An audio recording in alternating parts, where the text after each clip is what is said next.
देखिए, इल्ज़ाम लगाने के लिए तो किसी के ऊपर कोई भी इल्ज़ाम लगाया जा सकता है। मैं अभी-अभी आपसे कह दूँ कि आपको आज़म खान ने 500 करोड़ का काम दिए थे, तो आप यही तो कहते फिरेंगे कि ना मुझे तो नहीं दिया था।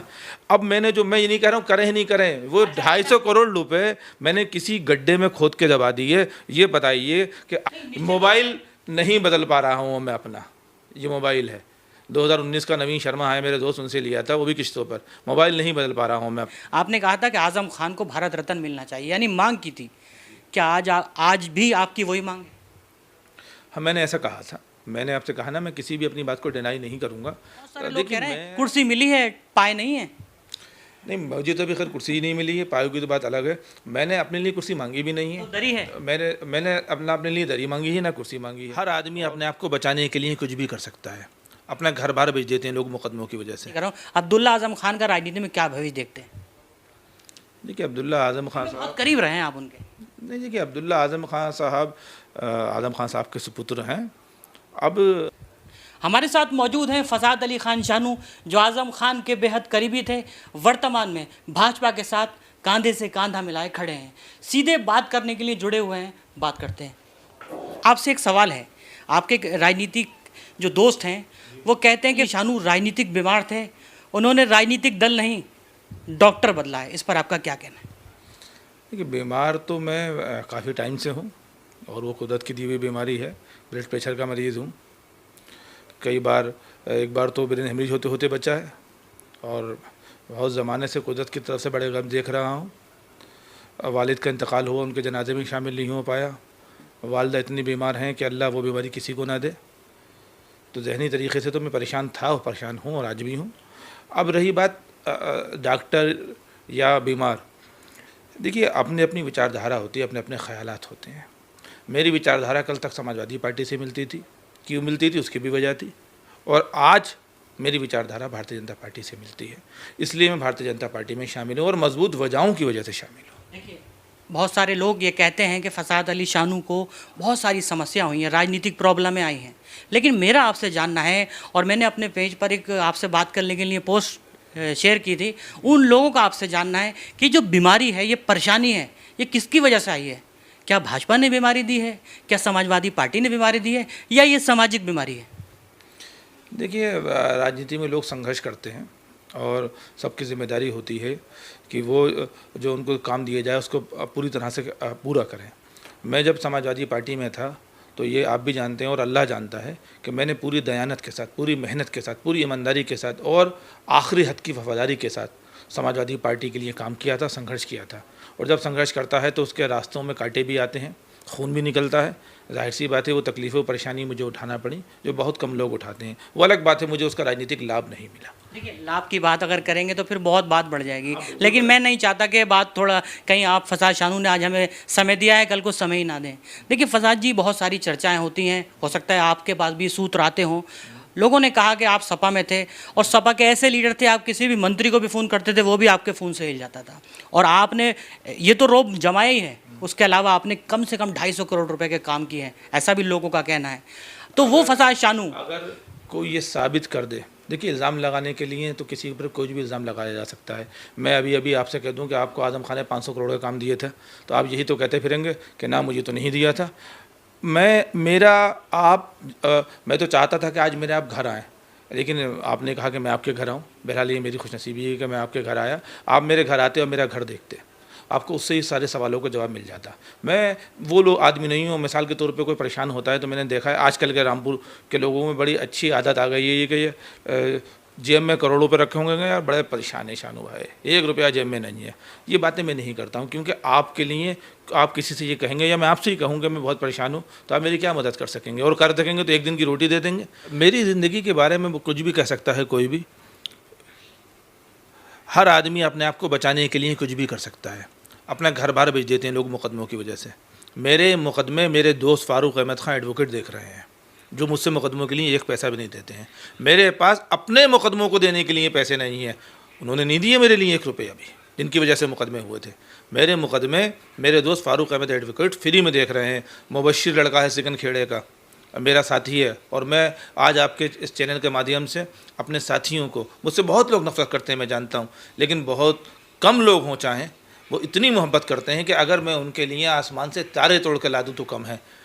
अपनी गाड़ी से मुझे लेकर घूमता है, दहेज की मिली हुई गाड़ी है, उस गाड़ी से मैं नहीं घूम पाता हूँ, कितना तेल डलवाऊंगा। मुबश्शिर लड़का जो अपने गाड़ी से घूमता, उससे पहले मेरे दोस्त हैं शावेज़ खान, उनकी गाड़ी में घूमता था, उससे पहले नवीन शर्मा साहब की गाड़ी में घूमता था, आज भी शावेज़ खान की गाड़ी यूज़ कर लेता हूँ, लेकिन अमूमन ज़्यादातर मुबश्शिर की गाड़ी यूज़ होती है। मुकदमों की अदालत में जाहिर सी बात है पेपर में तो खर्चा होता है, वो सारा खर्चा कायम मेहंदी साहब करते हैं। ये बातें हैं कि 250 करोड़ का काम, तो जो संस्थाएं हैं, चाहे नगर, चाहे जल निगम होता है, क्या होता है, और RES होता है, PWD होता है, कहीं मेरा रजिस्ट्रेशन भी होना चाहिए, ऐसे तो काम मिल नहीं जाएगा। आप पता करिए कि मेरा कहीं नहीं, मैं अब आपने सवाल किया ना, इसका जवाब देना चाहता हूँ। अच्छा सवाल किया, जवाब मिलना चाहिए, क्योंकि जानबूझ के शगुफ़ा समाजवादी पार्टी के एक बड़े नेता की तरफ से छोड़ा जा रहा है। ये उनकी आदत है शगुफ़ा छोड़ने की। ये 250 करोड़ का आदमी, 1 नंबर की मेरे घर में बिजली जलती है, पूरे घर में एक ऐसी है, मेरे अपने कमरे में। मेरे घर में नीचे वालदा के या छोटे वाले भाई की कहीं ऐसी नहीं है।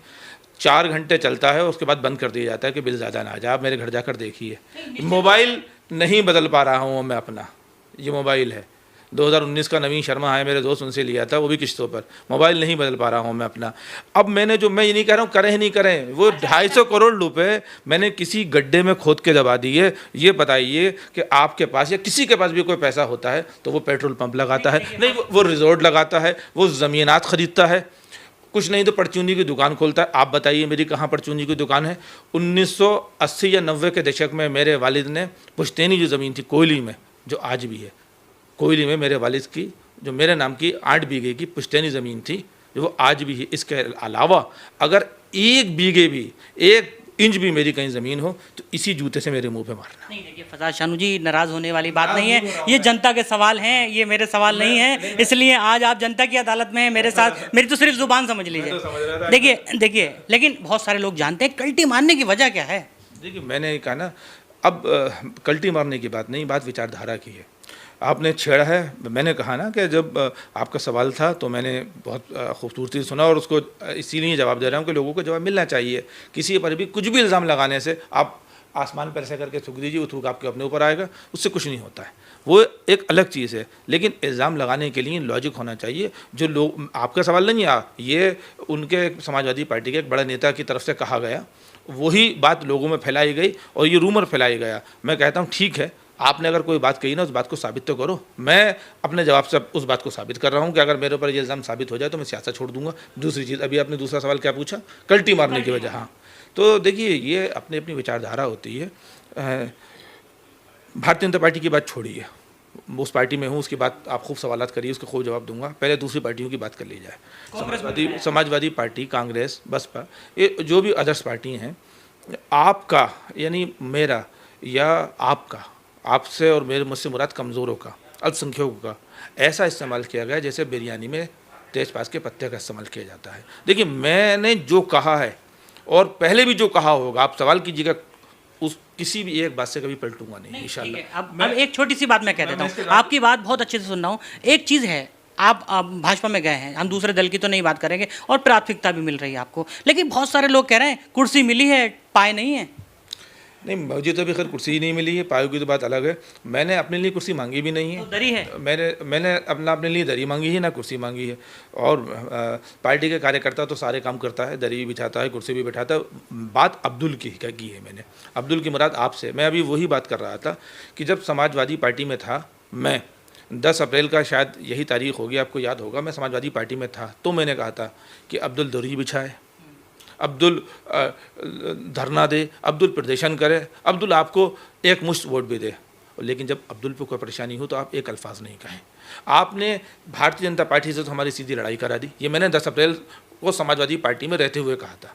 आपने भारतीय जनता पार्टी से तो हमारी सीधी लड़ाई करा दी, भारतीय जनता पार्टी से आपने हमारी दुश्मनी करा दी। आप हमारे लिए कितना बोल रहे हैं, हमारे मसाइल पे आप कितना बोलते हैं, आप हमारे लिए कितने साथ खड़े हो, हमारे ऊपर आप हमारे इस्तेमाल करते हैं और हमें इस्तेमाल करके फेंक देते हैं। तो मैंने ये सवाल समाजवादी पार्टी में रहते हुए खड़ा किया था। और एलिगेशन आपने और भी लगाया था कि अब्दुल के कपड़ों में पसीने, बदबू आती है, वो एक, हाँ मैंने कहा था, मैंने कहा ना, जो मैंने कहा था वो कहा था। अब सही बात है, आपने देखा होगा अखिलेश यादव जी ने, अब फिर लोग मुझे बुरा कहते हैं, अरे इस छोटे से खादिम ने अब्दुल की अहमियत बढ़ा दी है। आज कोई राजनीतिक दल अब्दुल से दरी नहीं बिछा रहा है। आज अखिलेश यादव जी भी दाढ़ी वालों को पास में बैठा रहे हैं, लेकिन अखिलेश यादव जी ने आपने देखा होगा 2022 के चुनाव में और उसके बाद, जबकि 99% अब्दुल ने उनको वोट दिया, मुझे कहने में कोई गुरेज नहीं है, लेकिन उसके बावजूद भी अखिलेश यादव जी किसी दाढ़ी वाले को अपने पास नहीं बैठा रहे थे। इसलिए मैंने कहा था कि आपको हमारे पसीने से बदबू आती है। आपने भारतीय जनता पार्टी से हमारी दुश्मनी करा दी।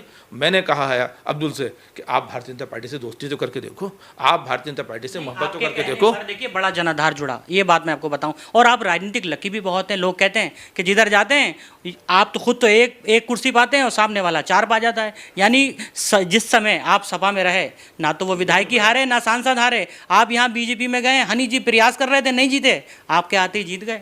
लक्की तो हैं। खैर इस बारे में मैं अपने मुंह से क्या कहूँ, लेकिन हाँ ये कुदरत का मुझे इनाम है। मैं मानता हूँ कि मैं खुद तो ज़ीरो हूँ, कल भी ज़ीरो था, आज भी ज़ीरो हूँ। तो आपने हीरो बना दिया। लेकिन नहीं, मैंने सुनी है तो अब मैं खुद अपने आप को कह रहा हूँ, मैं खुद तो ज़ीरो हूँ, लेकिन जिसके साथ लग जाता हूँ उसकी अहमियत 10 गुना बढ़ जाती है। ये अल्लाह का इनाम है। जहाँ तक विधायक जी की बातें आकाश सक्सेना और फनी साहब की, वो चुनाव जीत रहे थे। मैं ये नहीं कहूँगा कि वो मेरे जाने के बाद जीते।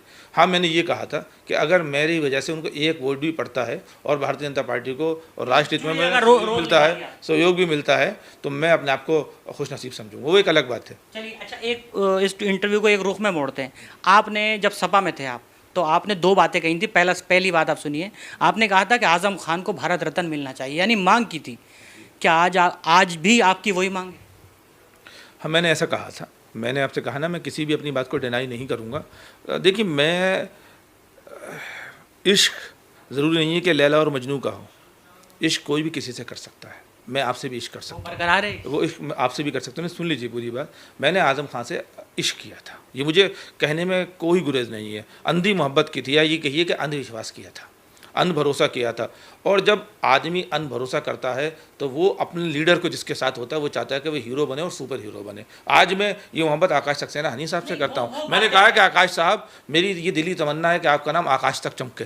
तो मैंने आज़म खान के लिए भारत रत्न की मांग की थी, लेकिन वो मेरी अंधी मोहब्बत थी। अंधी मोहब्बत है, यानी आज आपकी मांग बदल गई। चलिए, क्लियर हो गया। एक सवाल और है। आपने सपा में थे तो आपने कहा कि जौहर यूनिवर्सिटी पर अगर आँच आएगी तो खून बहा दूंगा, जबकि जौहर अब आप भाजपा में हैं, आपका सांसद है, विधायक है और आपके मंत्रियों से संपर्क भी बहुत अच्छे हैं। वो जो मांग है, वो क्या आपकी मांग आप कायम है?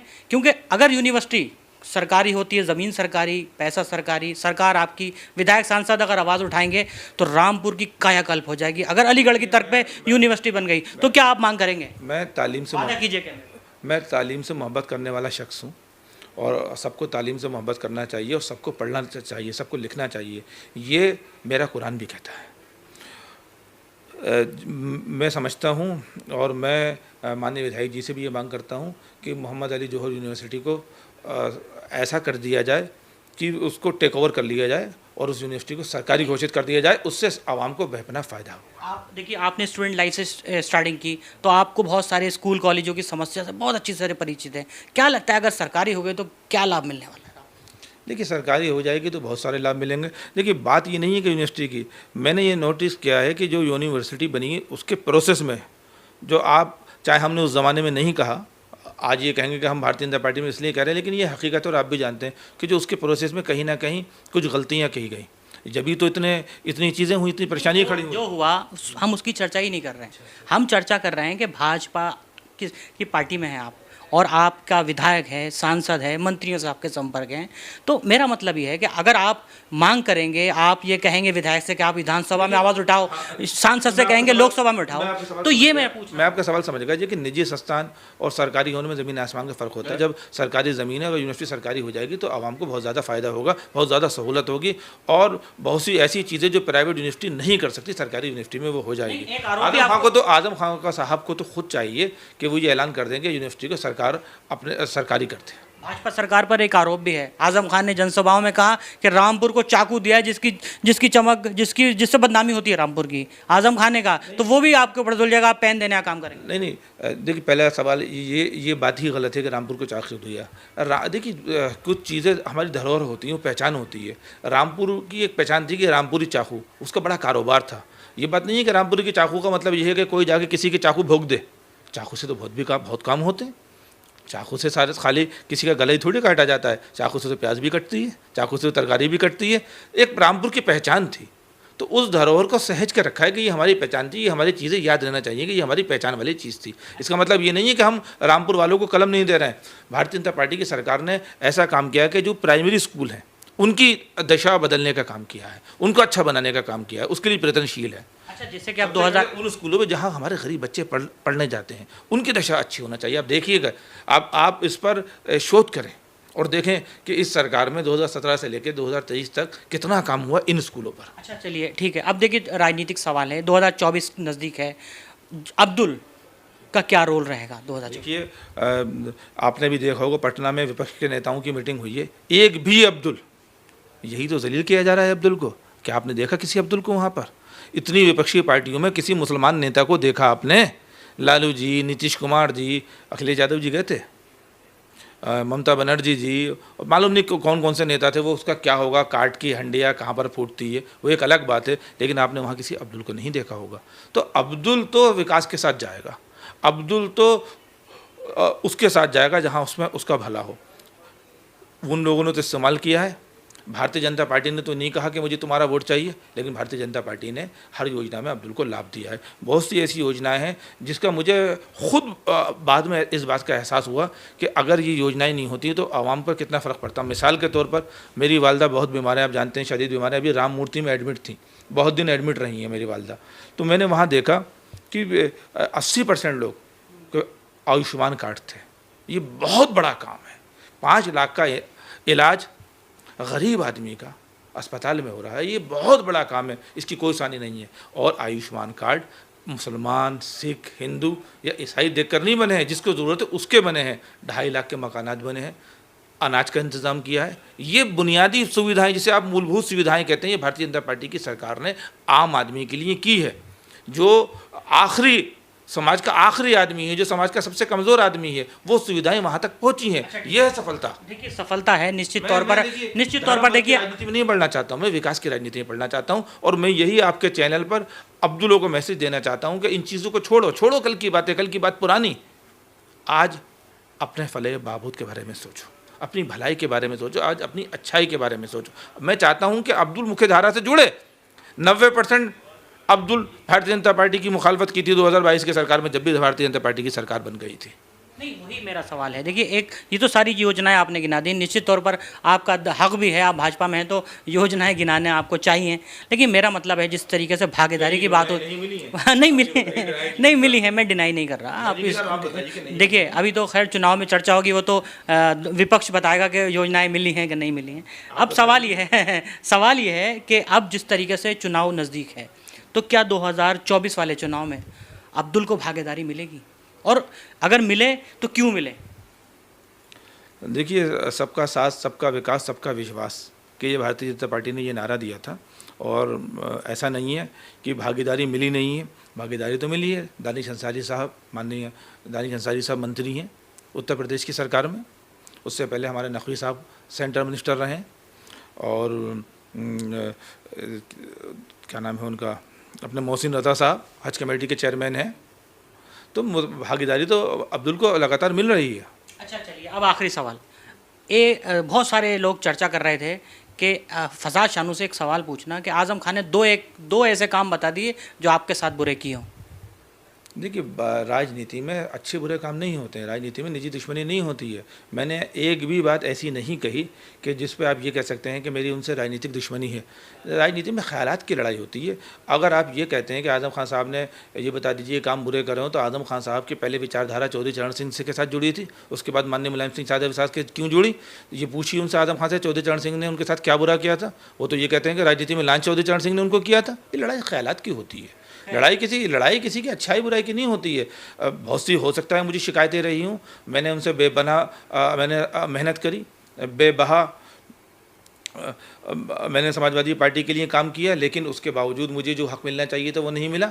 मुझे किसी भी चुनाव में नहीं उतारा गया। ये मेरी पर्सनल शिकायत हो सकती है। लोकसभा में जो उपचुनाव हुए जिस समय जेल में थे, व्यक्तिगत शिकायत मेरी हो सकती है। ये मुझसे वादा करने के बाद में उनको टिकट दिया गया जिनको 16,000 वोट मिले हैं।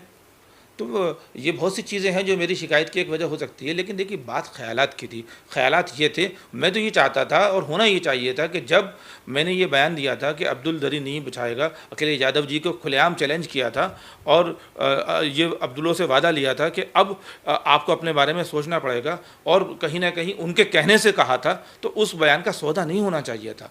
उस बयान के बाद उनकी राजनीतिक अहमियत बढ़ गई थी। उनको जो जेल में कोई पूछ नहीं रहा था, हर दल उनके जेल में उनसे मिलने गए थे, चाहे शिवपाल यादव जी हों, चाहे वो राजभर जी हों और ओवैसी साहब हों, एक और भी दीगर सियासत वाले हों, उनको पूछने गए थे। मैंने उनकी राजनीतिक अहमियत बढ़ा दी थी, लेकिन आपने मेरे उस बयान का सौदा कर लिया। आपने सिर्फ महज एक MLC के लिए, सरफराज खान के बेटे के लिए आपने पूरी कौम का सौदा कर लिया।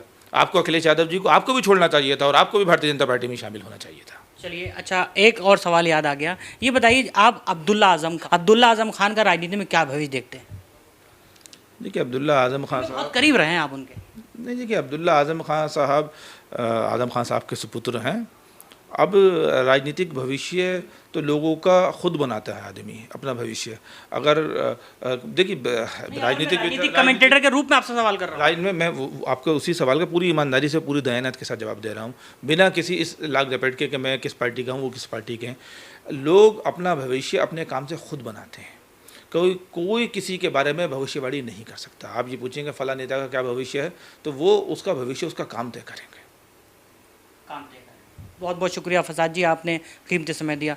तो सुना आपने हमारे साथ फसाद शानू, जो कद्दावर नेता हैं और अपनी बेबागी से राय रखने के लिए जाने जाते हैं, और आज फिर उन्होंने अपनी बात बिल्कुल बेबागी से रखी है। हम आगे भी पल पल की अपडेट आपको देंगे, देखते रहिए।